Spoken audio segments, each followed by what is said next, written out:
Creo que con algo que nos hemos encontrado como familia, con un poco de sorpresa aquí en la ciudad de Tampa, es con la falta de luz en algunos sectores. Yo no sé si han manejado de noche y han notado que hay calles que están completamente oscuras. Y que si las casas no tienen la luz encendida, o si no va pasando un carro, todo es completa oscuridad. Es un tremendo peligro porque uno no sabe si va pasando una persona, sea a pie o en bicicleta. Uno no sabe si hay un hueco en la carretera. Aquí también las carreteras tienen huecos, de hecho. Uno no sabe si hay un hueco en la carretera y pasa por ahí el carro a mucha velocidad y puede tener hasta un accidente. Ha sido una sorpresa para mí ver la falta de luz en la ciudad y cómo en esos sectores básicamente la iluminación depende de las casas y de los carros y de nada más. Creo que pasando por esas calles es cuando uno se hace más consciente que la luz es necesaria, absolutamente necesaria para poder distinguir las cosas. Hoy en el Sermón del Monte vamos a ver entonces una analogía que hace el Señor Jesús con respecto a los creyentes como la luz. Yo les explicaba la vez pasada que en el Sermón del Monte, cuando el Señor habla de sal y luz, Él está describiendo mediante estas dos metáforas cuáles son los efectos que trae la vida bienaventurada. Es decir, cuando el Señor bendice nuestras vidas, eso es bienaventuranza, cuando el Señor bendice nuestras vidas, en esas 8 bienaventuranzas que vimos, Él trae un efecto en nuestras vidas. Nuestras vidas se convierten en sal y luz. Ya vimos lo que es la sal, hoy vamos a ver lo que es la luz. Hagamos una corta oración pidiendo al Señor que nos ilumine. Señor, tu palabra es pura y más refinada, Señor, que la plata. Nosotros te pedimos, Señor, que tu palabra ilumine nuestros pensamientos, nuestro corazón y nos prepare para vivir como luz en medio de este mundo. Ayúdanos, oh Señor, y ayúdame a mí en medio de la explicación y aplicación de este pasaje. Te lo rogamos en tu santo nombre, Señor. Amén. Muy bien, nuestra enseñanza se titula La luz del mundo y va a tener 3 puntos. El primero es Jesús como la luz del mundo. El segundo, los creyentes como la luz del mundo. Y el tercero, el mundo iluminado por la luz. Jesús, los creyentes y el mundo. Decíamos entonces, cuando hablábamos de la sal, en la vez pasada, que la sal y la luz son formas en las que el Señor define de una manera práctica lo que significa estar en el reino.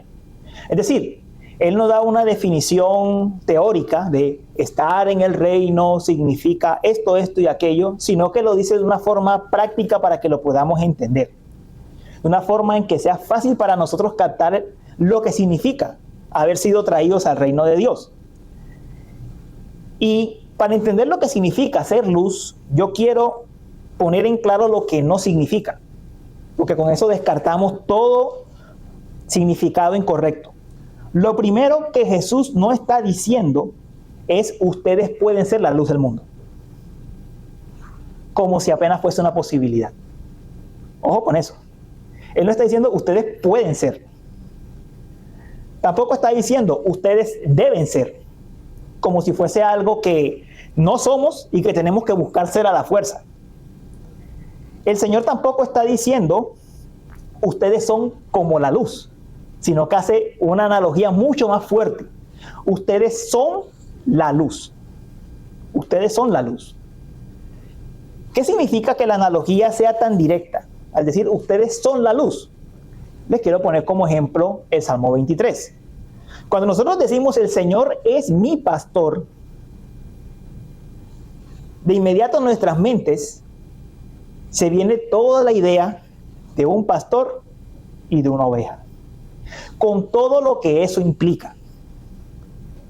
Cuando ocurre esa identificación, como lo que está haciendo aquí, ustedes son la luz, El Señor nos está llamando a que nos situemos en lo que la luz hace, a que entendamos qué es lo que hace la luz y lo podamos traer a nuestras vidas. Somos luz en un sentido espiritual, desde luego. Y si a nosotros se nos llama luz, nos está diciendo algo acerca del mundo. Nos está diciendo que el mundo está en tinieblas, espiritualmente hablando. Nos está diciendo que el mundo está bajo la influencia del maligno. Y eso es terrible.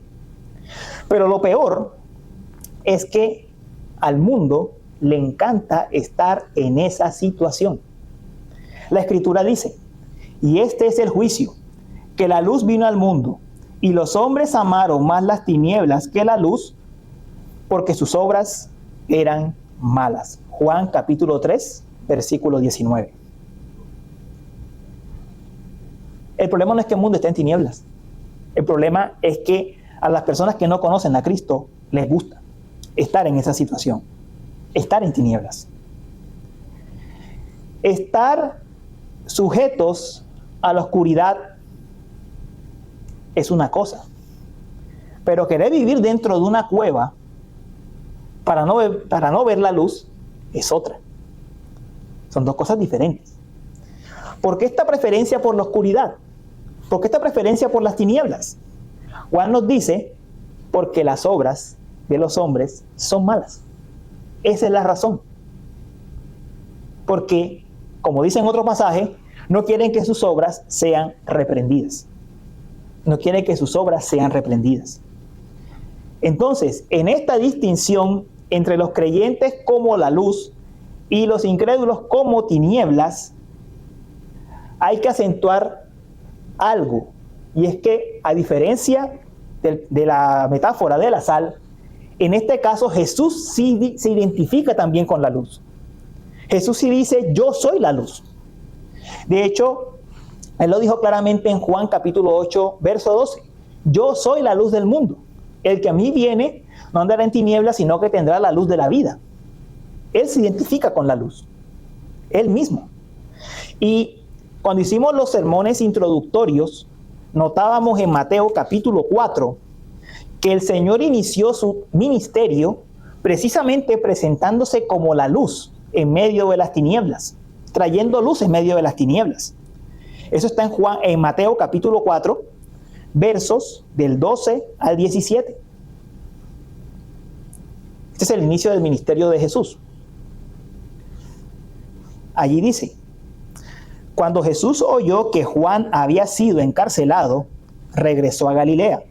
Saliendo de Nazaret, fue a vivir en Capernaum, que está junto al mar, en la región de Zabulón y de Neftalí, para que se cumpliera lo que fue dicho por medio del profeta Isaías cuando dijo, tierra de Zabulón y tierra de Neftalí, camino del mar, al otro lado del Jordán, Galilea de los gentiles. El pueblo asentado en tinieblas vio una gran luz, y a los que vivían en región y sombra de muerte, una luz les resplandeció. Ahora, ¿cómo le resplandeció? Miren el verso 17. Desde entonces Jesús comenzó a predicar, arrepiéntanse, porque el reino de los cielos se ha acercado. Ahí estaba el Señor trayendo luz en medio de las tinieblas. Y esa es la identificación que hace con nosotros. Yo quiero que noten el efecto que esto tiene que traer leyendo el Evangelio de Mateo.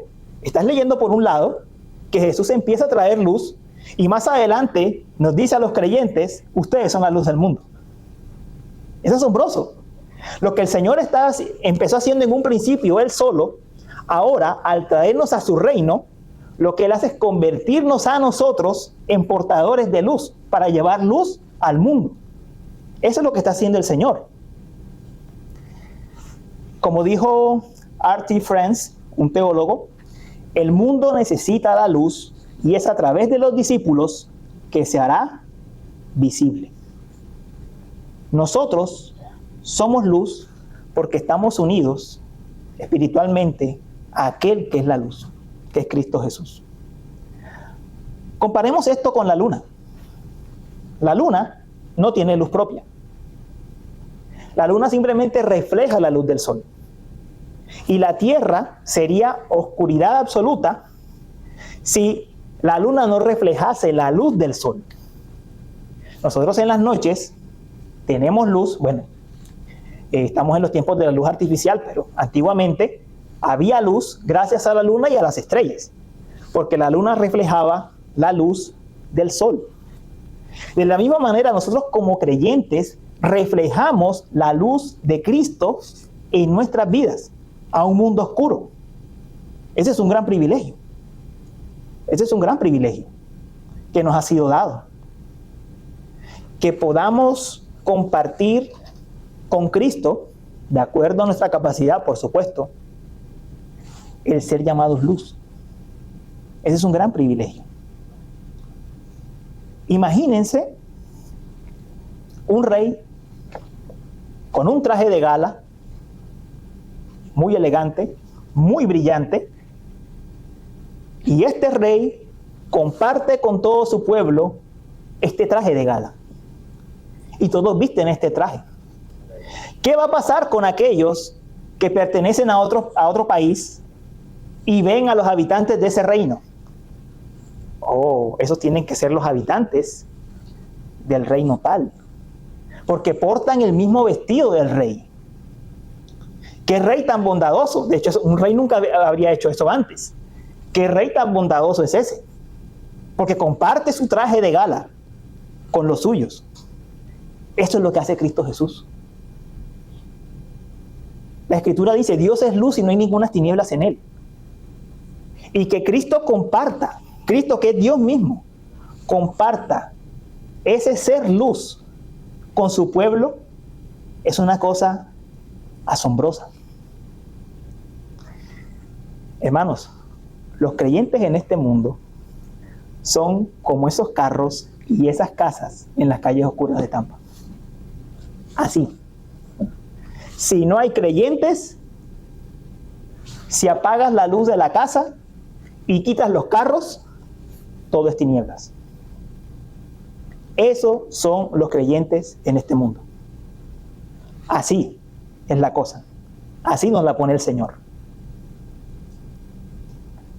La única luz que este mundo tendrá de la compasión, de la gracia, de la misericordia, del amor, del mensaje del Evangelio de la paz, es la vida bienaventurada de los creyentes.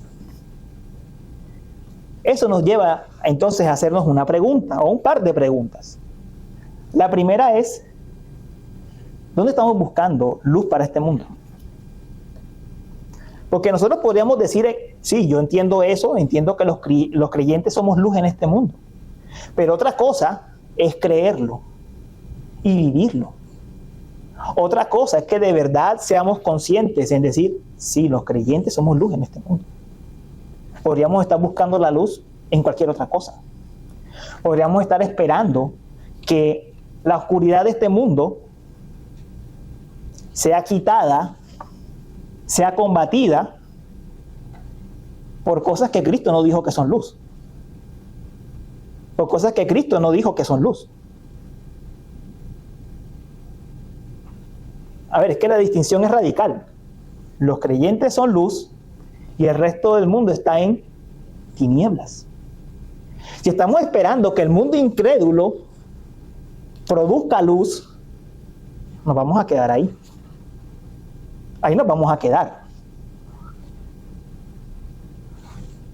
Si creemos que somos luz de este mundo, entonces tenemos que esforzarnos en vivir como luz y en ser luz, porque esa tarea nos ha sido dada a nosotros.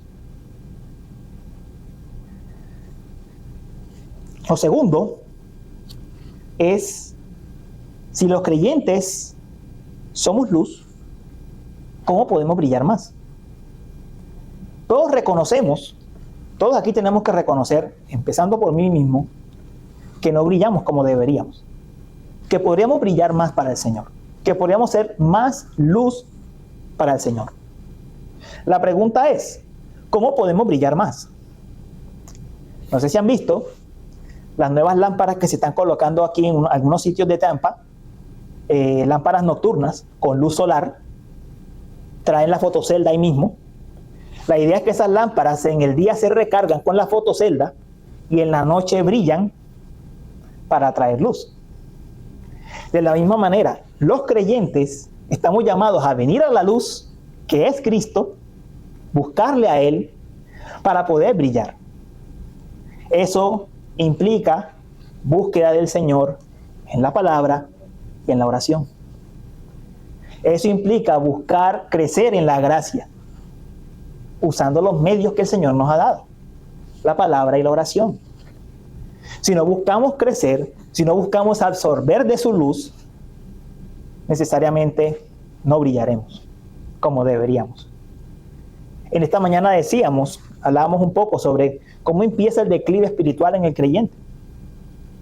Y comentábamos, es casi seguro que el declive espiritual de un creyente empieza cuando descuida la palabra y la oración. Allí empieza. Todo arranca por ahí. Si queremos brillar más, debemos buscar al Señor, que es luz, y que Él nos dé más de su luz. Nos transforme de gloria en gloria, como dice en 2 Corintios, como por su Espíritu. Lo segundo es que el Señor nos dice que los creyentes somos luz del mundo, y para eso Él profundiza con dos metáforas. Dice en la segunda parte del verso 14, una ciudad situada sobre un monte no se puede ocultar, ni se enciende una lámpara y se pone debajo de una vasija, sino sobre el candelero, y alumbra a todos los que están en la casa. ¿Qué quiere decir con esto? Son dos metáforas, una seguida de la otra, que hay que entender la combinación que el Señor está haciendo para ver el efecto tan poderoso que quiere crear en nosotros. La primera metáfora es una ciudad situada sobre un monte. Una ciudad tiene muchas luces, pero lo curioso es que cuando tú te estás acercando a la ciudad, tú ves una sola gran luz, pero son muchas luces juntas. La segunda metáfora profundiza en una lámpara, es una sola luz. Entonces, los creyentes, en un sentido, somos muchas luces pequeñas, pero en otro somos una lámpara, somos una luz en el mundo. Además, en la primera metáfora, nos está diciendo cuál es la posición. Está asentada sobre un monte, está sobre lo alto. Es imposible ocultarla. No puedes ocultar algo que está a semejante altura. Y en la segunda nos dice cuál es el propósito: dar luz alrededor. La lámpara da luz en la casa. Miren, en nuestros países sudamericanos y del Caribe, que tienen influencia católica romana, era muy común, o es muy común, encontrar en algún lugar del país, en alguna ciudad, una catedral hecha o un convento hecho en la parte alta de un monte. Y ese convento se ve iluminado en la noche, o esa catedral se ve iluminada en la noche. ¿De dónde venía esa idea católica romana de crear una catedral o un convento en la noche arriba en un monte? En la idea, precisamente, de traer luz al resto de la ciudad. Era una idea arquitectónica que tenía ese propósito. Una de las experiencias que a mí me ha impresionado, a mí cuando joven me gustaba mucho viajar en carretera, ¿no?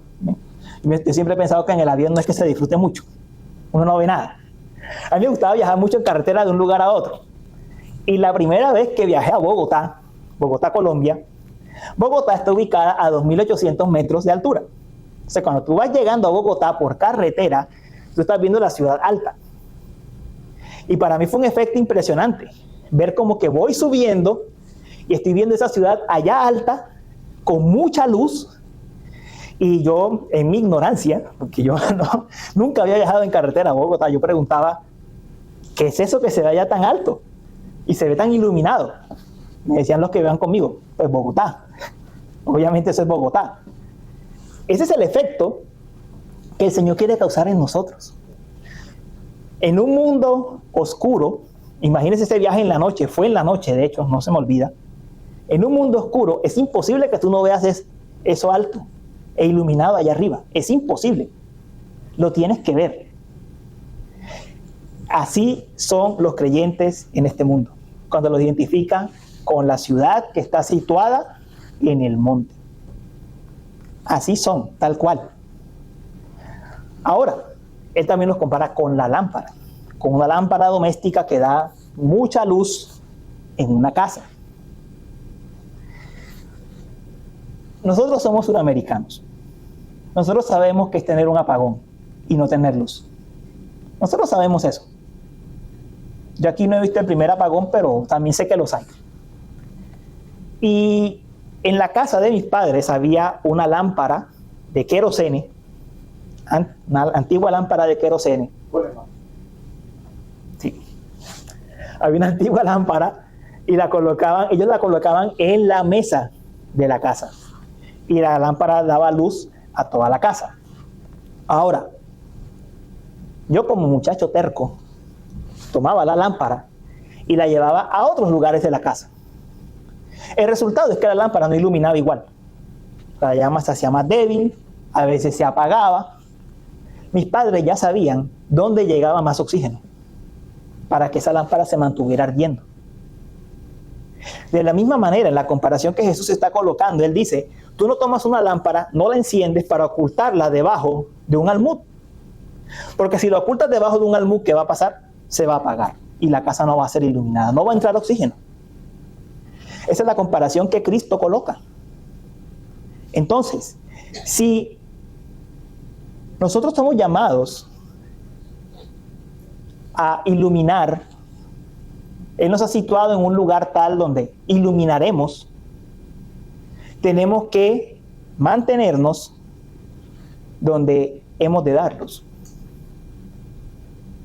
El Señor nos dice, son como una ciudad, son como una lámpara. Y quien nos coloca en el lugar donde hemos de brillar es Dios. Él es quien nos coloca en el lugar donde hemos de brillar de la mejor manera. Él ha colocado a cada uno en su lugar. El Señor no está improvisando con nosotros.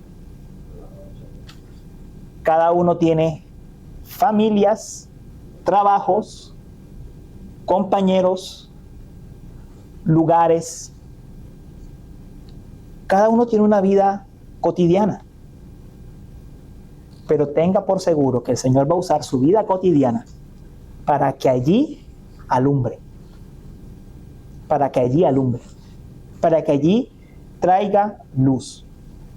Y si usted cree, hermano, es que en mi caso es difícil, el caso de mi familia es difícil, el caso de mis compañeros de trabajo es un caso bien complicado. Bueno, eso es oscuridad y usted es luz. Eso es oscuridad y usted es luz. El Señor lo ha ubicado allí precisamente como luz para iluminar ese lugar. Entonces, no desfallezcan. A veces es complicado, a veces es difícil. A veces todo parece que las puertas se cierran, solamente parece que las personas son más hostiles al evangelio, a la palabra, que las personas rechazan las buenas acciones de nosotros como creyentes, pero no se desanime, porque Él ha dicho que el creyente es luz y allí donde lo ha colocado va a iluminar. Eso es lo que Él está diciendo. Ahora, lo último que nos dice es que el mundo va a ser iluminado. Y lo dice así en el verso 16.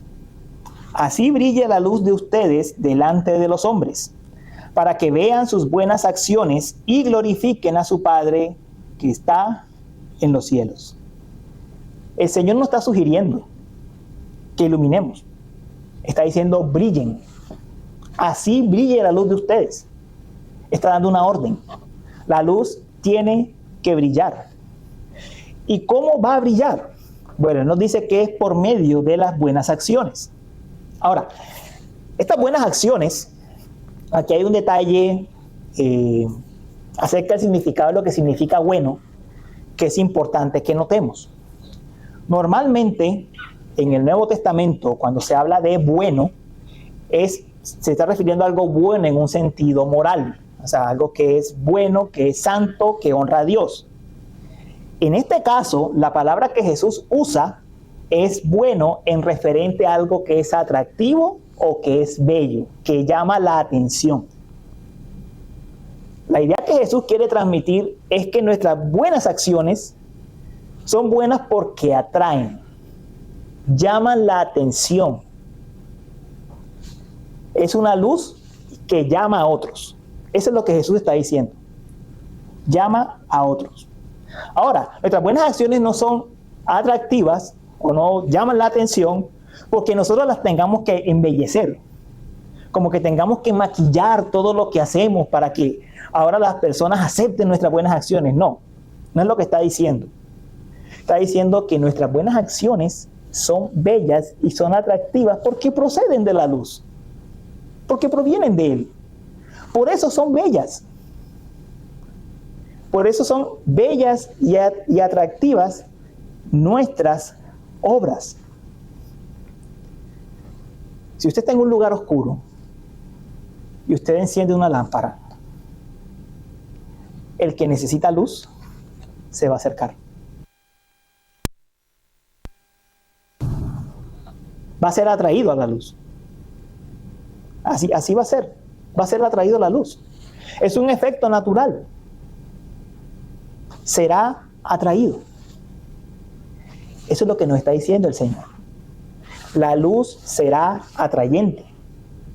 Ahora, es cierto que el mundo a veces se opone a las buenas acciones, se opone al mensaje.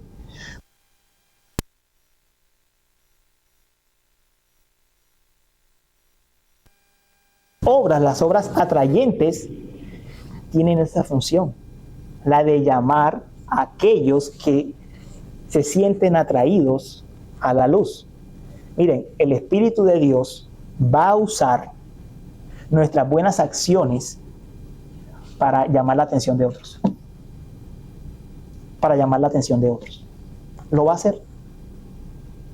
Esa es la promesa. Miren, en Hechos hay un caso. Y es que en Hechos 6, de hecho, es la redundancia. En Hechos 6, cuando los apóstoles se empiezan a preocupar porque las viudas de los griegos se estaban quedando sin atención, y la atención parece que la estaban recibiendo solamente las viudas judías, ellos propusieron, bueno, nosotros nos tenemos que dedicar a la palabra y la oración, necesitamos hombres que se encarguen de la atención a las viudas. Y se establecieron los primeros diáconos. El pasaje al final dice algo, y es que muchos fueron atraídos a la fe. A veces leemos el pasaje y nos quedamos en lo de los diáconos, pero perdemos de vista que muchos fueron atraídos a la fe. Y dice, y muchos que eran sacerdotes, que habían sido sacerdotes, fueron atraídos a la fe. Las buenas acciones tienen ese efecto. Van a provocar la atención de otros. Son atractivas. Eso es lo que Jesús quiere destacar cuando dice que son buenas. Son atractivas. Atraerán a otros.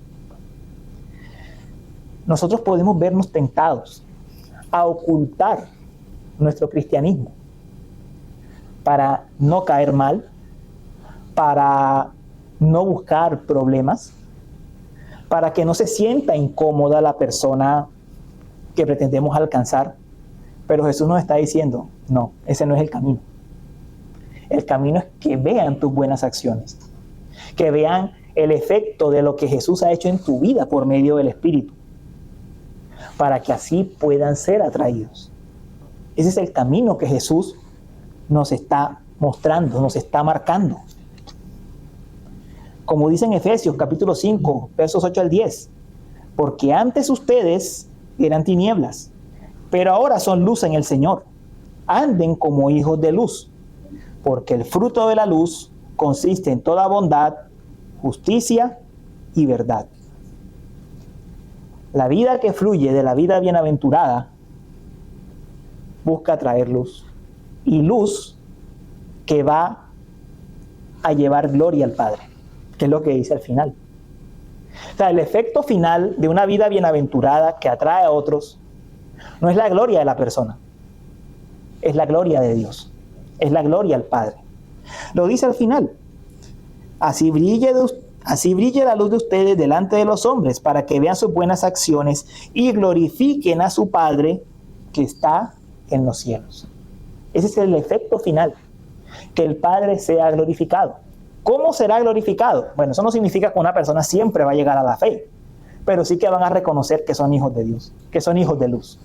Eso es lo que le traerá gloria a Dios. Esa persona es hija del Señor.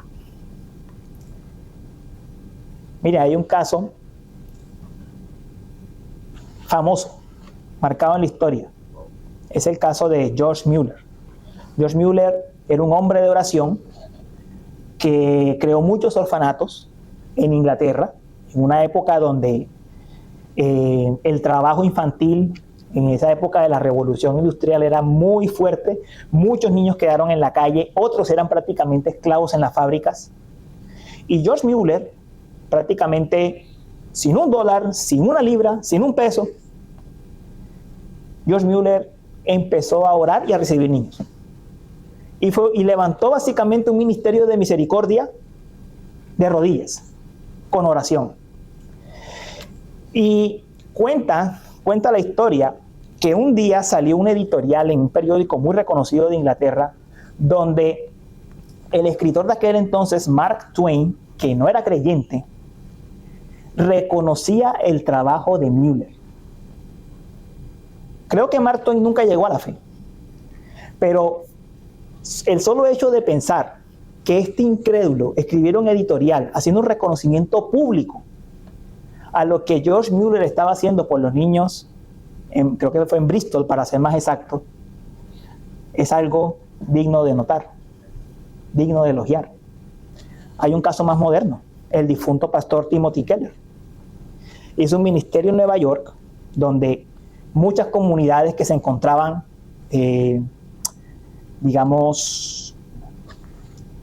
dispersas, que se encontraban alejadas, él pudo llegar por medio de su ministerio a este tipo de comunidades. Llegó a personas de un estrato social medio alto y llegó a personas de posición social baja. Su iglesia creció considerablemente. Y lo curioso es que fue tan notorio el impacto de Timothy Keller en Nueva York que incluso lo invitaban a escribir editoriales en periódicos como el New York Times, que es un periódico de una tendencia marcadamente de izquierda anti-Dios. Y ahí Timothy Keller escribía. Y creo que le dedicaron un editorial en una nota en New York Times cuando él murió. El mundo incrédulo tal vez no se va a convertir necesariamente, pero va a reconocer que somos hijos de Dios. Y eso es lo que el Señor nos está diciendo aquí. Van a dar gloria a nuestro Padre que está en los cielos. Hermanos, es un camino que exige un compromiso con ser luz. Exige un compromiso con iluminar, con alumbrar, pero que está marcado con una promesa. Y es que el Padre será glorificado. Y mi invitación final es que si el Señor ha dicho en su palabra que la gloria que nos espera es que los justos resplandecerán como el sol en el reino de su Padre, si esa es la promesa que tenemos, que resplandeceremos, que brillaremos, que seremos luz eternamente en el Señor, ¿por qué no alumbrar ahora a través de nuestras acciones y traer un poco de luz a este mundo en oscuridad espiritual? Que el Señor los bendiga, hermano.